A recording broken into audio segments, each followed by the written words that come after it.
This is the Future Homes building standard. This is how the government wants all new homes to be built from 2027 onwards. But this house, this is not being built in 2027, it's being built right now. This homeowner decided to install everything the government is pushing for: heat pumps, solar panels, batteries, high-spec insulation, ventilation, the lot. And we're gonna find out how much did all of this cost. 100 grand? Yep. We'll share everything in this video, but if the government is expecting everyone to be able to afford this, they're out of their minds. So here's the question. Is this actually the future of housing in the UK, or are we about to make homes significantly more expensive for everyone? In this video, I'm going to show you exactly what's gone into this property, what it costs, and whether it actually makes sense or not. Oh, and we're also installing solar and battery too. So this Future Home Standard, let me quickly explain what it actually entails. From the moment it comes into force, every new home in England has to be built to produce around 75 to 80% less carbon emissions compared to older building regulations. That's not a small tweak, that's a complete shift in how homes are going to be designed and built in the future. Fantastic, thank you so much. This is Sunny and Priya. They are the crazy pair who have decided to get ahead of this massive shift in legislation and the way that we build homes. Take your shoes off. The kitchen is going... Oh, so that's the loos on this side. Aircon. Is it heat and cool aircon or just cool? Heat and cool. That's a study. Our bedroom, sorry, our bathroom. Sure, so you're doing yourself short. Good sized room though, good window as well, nice and light. What's that duct for? That's the MVHR. Oh, right, okay. That corner will be a bathroom, Yeah. bathroom shower. That will be a guest bedroom. The oldest son is going to have like a gaming room here. Do you want the house tour? I could take you to the first, second, third floor. And I promise none of this is a metaphor. I just want you to come inside. Baby, what's mine is now yours. So with so many devices and appliances on the go all at the same time in such a large house, then Step one, you've got to turn your roof into a power plant. Now, on this build, we're at the roofing stage. We've got all of the battens on the roof, the felt is down. It's now time to put the tiles on. now there's something you need to know about in-roof solar. There's a bit of a catch, but we're going to get to that later on in the video. In-roof solar systems. Now, when you're doing a build, it is more expensive to put the panels in roof than it is to buy tiles. So tiles, like we said, 90, 150 pound a metre squared. Solar in roof, depending on the panels, depending on the system you go for, 200, 250 a metre squared.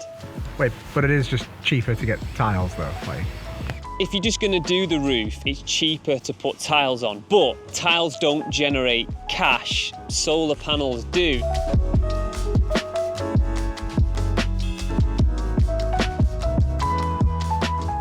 Sunny and Priya provided us with scaled plans for their build.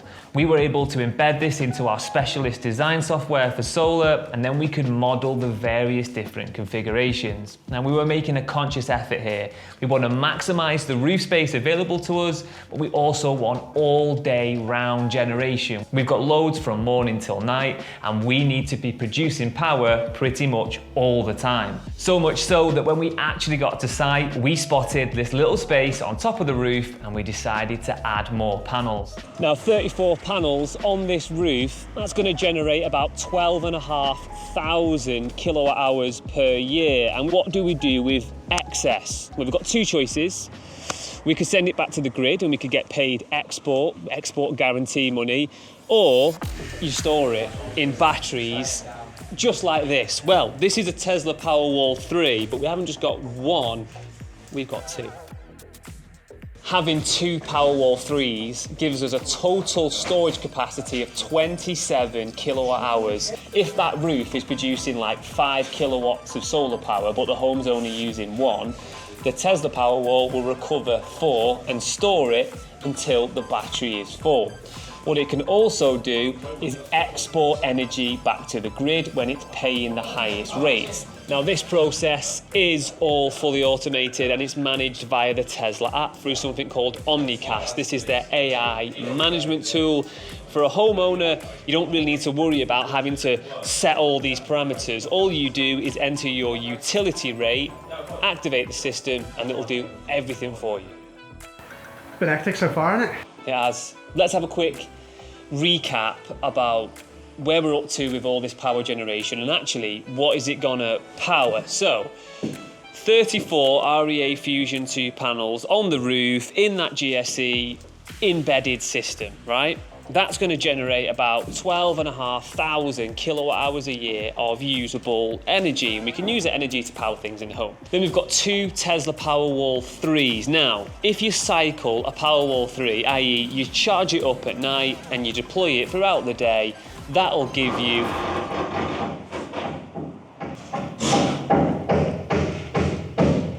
then that amounts to about another 9,000 kilowatt hours a year. Solar and battery systems aren't exactly revolutionary in this day and age, and if you subscribe to the Heatable YouTube channel, then you'll see that we install tens of thousands of panels every year and we document it all the time. So how does this relate to the future home standard? Well, incidentally, it's not even mandated in the legislation. The target is all around reducing emissions on site. Now, when you do that, you electrify everything, your heating, your cooling, your air changing.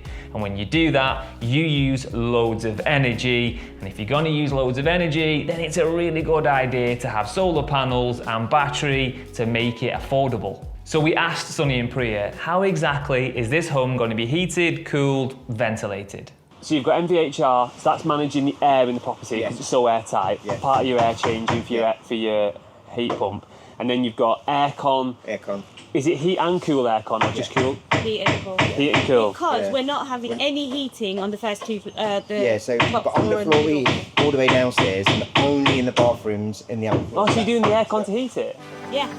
Right, this MVHR system blew my mind and it almost caught me off guard. But here's the headlines for it. This house has many, many rooms and they all have sensors in them. Now, one room might want to be 22 degrees, but actually it is 24 degrees in that room, so we've got 2 choices. We could activate the aircon, we could cool that room down, but that would use energy. What this MVHR system does is look at the outside ambient temperature. Is that lower? If it is, it drags that air in, filters it, and forces it in that room to cool the temperature down. And some rooms go even further. They can have input and extraction. So if we have heat in one particular room that's needed elsewhere, this system will extract it, clean it, and blow it into the room that needs it. This whole thing was mind-blowing. Now, we had so much footage of these systems working together in the house, speaking to specialists on the day.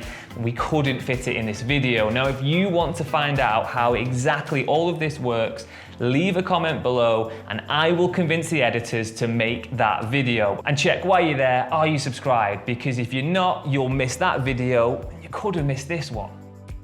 I mentioned there was a catch with in-roof solar versus on-roof kit.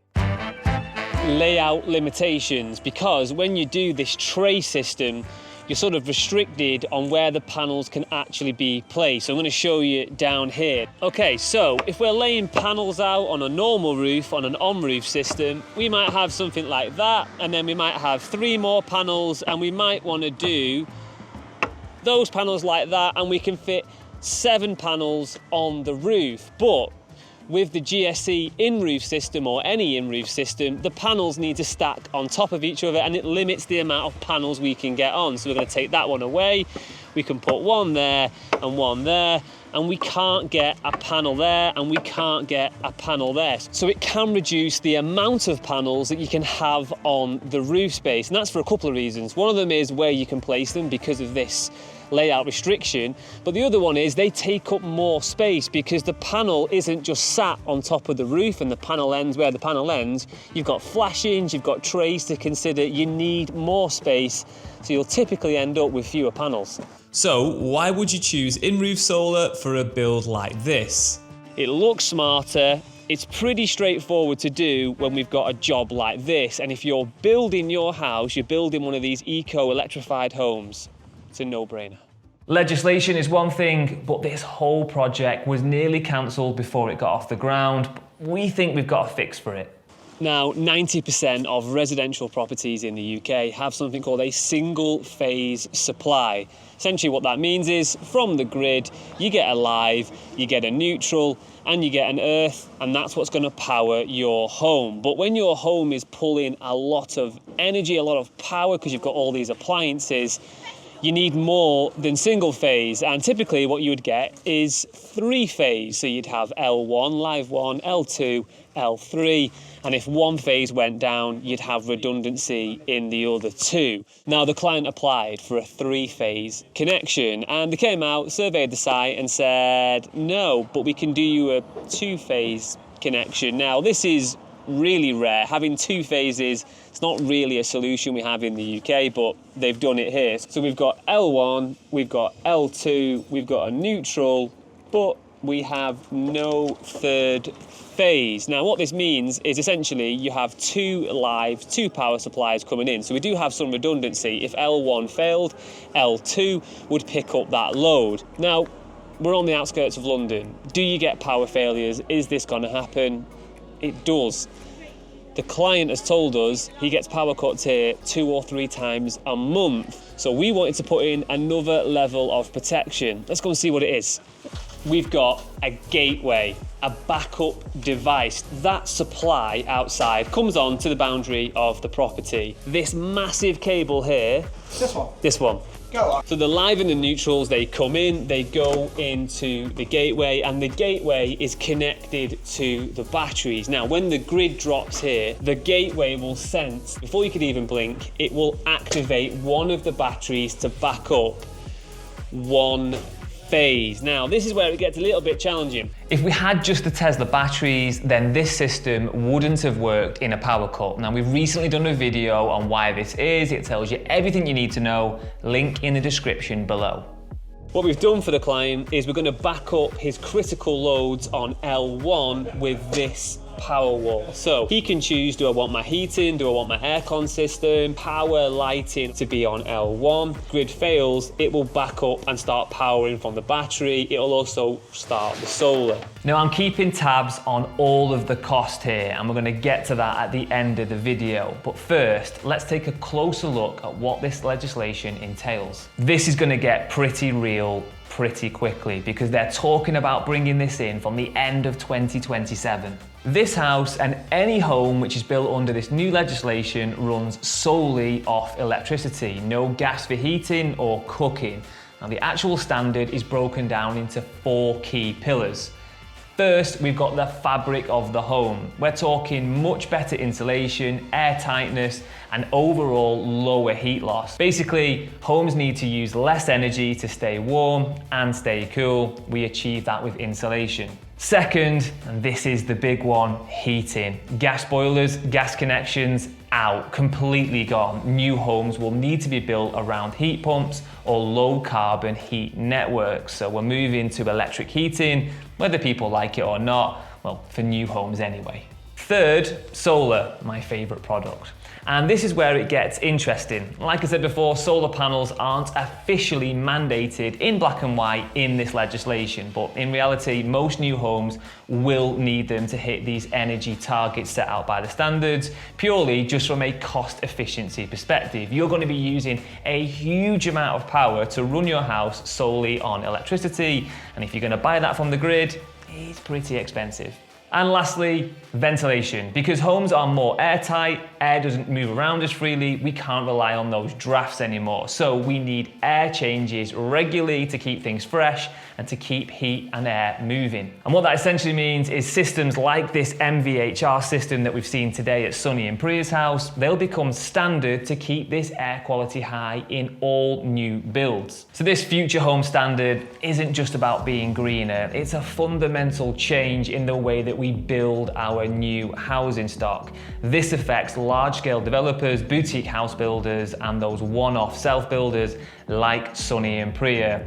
Now, right now, we're in 2026. This standard isn't enforced yet. So So Sunny and Priya are doing this way ahead of time and out of their own choice. They want the most comfortable house with 0 bills. So how much has all of this cost them? Let's start with that solar and battery system. Now, this was 34 panels, it was 2 Powerwall 3s, full fat versions, no expansion packs. There was a backup gateway, there was an in-roof solar system, there was that connection outside to the main Cummins supply, and it was a project which ultimately cost more because we can't do that over a couple of days. We're on and off site. So this came to £25,000 installed. And that air conditioning, the air source heat pump, the MVHR, the prices for that, I forgot to write them down on the day. I have made a phone call to Sunny and Priya and they're gonna ring back now. Hello. Hi Ben, you alright? On the cost front, did you have to pay for the 2-phase? The most weird connection ever. We had to pay, I think it was about £8,000 Yeah. for them to dig up the... £8,000, was it? Well, they wanted 100 grand for 3-phase, did they? Yeah. All right, take care, guys. Speak soon. Bye-bye. What a lovely couple. I love them. Right. I even got my own company's price wrong. It was £27,000 for the solar because we added those additional panels on with that flat roof system. But the other costs were... Air conditioning, 30 grand. Yeah. MVHR, 16 grand. 2-phase, 8 grand. That was for the connection to the grid. Mm-hmm. Yeah. What does all that and half of the installation come to? Oh, A few moments later. Plus 30. £96,000. For everything? For everything. That's half the installation? Half the insulation. With no installation, it's 81 grand? 81 without the insulation. So if you want to build your house under the new Future Home standard, to this standard, £81,000. If you need that insulation, £96,000. So how can we summarise this video? The cost to get to this standard is pretty eye-watering. Will it get cheaper in the future? That is the big question. I mean, ultimately, it has to get cheaper because this legislation is coming in. This is how homes need to be built. And whether you're buying a new build or building your own, that cost needs to be factored into the overall cost of build. Now, if you want to learn more about how this kit works, like I said, drop that comment below and I can convince the guys here to create that video. And another video that's definitely worth a watch is this one here. This was a customer who bought an eco house that was costing over £1,000 a month in bills to run all of these appliances before he had solar. Heatable went in, we fitted solar, we fitted Tesla Powerwalls, and we zeroed out that bill. See you on the next one. Sorry.